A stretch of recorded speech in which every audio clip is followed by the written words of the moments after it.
పక్షవాతం అనంలోనే ఉండే పర్సెప్షన్ అండి. చెయ్యి కాలు వీక్నెస్ రావటం, మూతి ఒకవైపు పేకటం అనంలోనే జనరల్ పబ్లిక్లో ఇది పక్షవాతం అనే ఐడెంటిఫికేషన్ అనేది ఉంటుందండి. కానీ ఒక 30-40% పాపులేషన్స్లో ఈ ప్రిడామినెంట్గా చెయ్యి కాలు వీక్నెస్ కాకుండా ఇతర ప్రజెంటేషన్స్ కూడా ఉంటాయండి. మొదటగా చూపుకు సంబంధించిన సిమ్టమ్స్ అండి. మామూలుగా ఉండే చూపు 1-2గా కనపడటం జరిగితే అబ్రప్ట్గా వచ్చింది కాబట్టి ఇది పక్షవాత సూచన ఏమో మనం ఐడెంటిఫై చేయగలగానండి. ఇది జనరల్గా మనం 2 కళ్ళు చూస్తుంటే ఒక అలైన్మెంట్లో వర్క్ చేస్తూ ఉంటాయి. సపోజ్ మనం ఒక ఆబ్జెక్ట్ని చూస్తున్నాం అనుకోండి, 2 ఒకటే ఫోకస్ మీద చూడటం వల్ల అవి బ్రెయిన్లో ఫ్యూజ్ అయ్యి మనకి సింగిల్ ఇమేజ్ కనపడుతుంది. కానీ బ్రెయిన్ స్టెమ్ అంటే చిన్న మెదడు కాండంలో కనుక మనకి ఈ ఇంటర్న్యూక్లియర్ కనెక్షన్స్ అంటే ఐస్ని కోఆర్డినేట్ చేసే ఫైబర్స్ కనుక మనకి ఎఫెక్ట్ అయిపోతే కనుక 2 ఐ కోఆర్డినేషన్ తగ్గుతుంది. ఒక కన్ను ఒక భాగం చూస్తూ ఉంటుంది, రెండో కన్ను ఇంకో వైపు చూస్తూ ఉంటుంది. దానివల్ల ఈ 2 ఫ్యూజ్ అవ్వక ఇమేజెస్ 2గా కనపడటం, మసకబారటం అనేది జరుగుతూ ఉంటుందండి. ఇంకొక రేర్ ప్రజెంటేషన్ అండి, నడుస్తుంటే మామూలుగా నడిచే వాళ్ళు సడన్గా అటు ఇటు తూలినట్టు ఉండటం, అంటే తాగినోళ్ళు మాదిరి నడవటం, పడిపోవటం అనేది జరుగుతూ ఉంటుంది.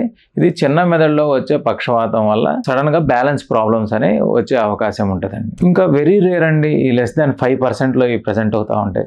చాలామంది ఎర్లీ ఫీచర్స్ మనం ఐడెంటిఫై చేయలేక తర్వాత కంప్లీట్గా పక్షవాతం వచ్చాక మన దగ్గరికి వస్తూ ఉంటారు. మామూలుగా వినికిడి ఉండేవాళ్ళు సడన్గా ఒక చెవు వినపడకుండా పోవటం, ఇది మెదడు కాండంలో కానీ లేకపోతే వెస్టిబ్యులోకాక్లియర్ నర్వ్కి సప్లై చేసే రక్తనాళంలో బ్లాక్ అవటం వల్ల మనకి ఈ రకమైన పక్షవాతం అంటే వినికిడి లాస్ అనేది మనకు జరుగుతూ ఉంటుంది. నెక్స్ట్ అండి, స్పీచ్ ప్రాబ్లం అంటే మాట సరిగ్గా మాట్లాడే వాళ్ళు సడన్గా మాట తత్తరపాటు రావటం కానీ, పిచ్చి పిచ్చిగా మాట్లాడటం, కొత్త భాష మాట్లాడటం, కొన్నిసార్లు బూతులు తిట్టడం అనేది జరుగుతూ ఉంటుంది.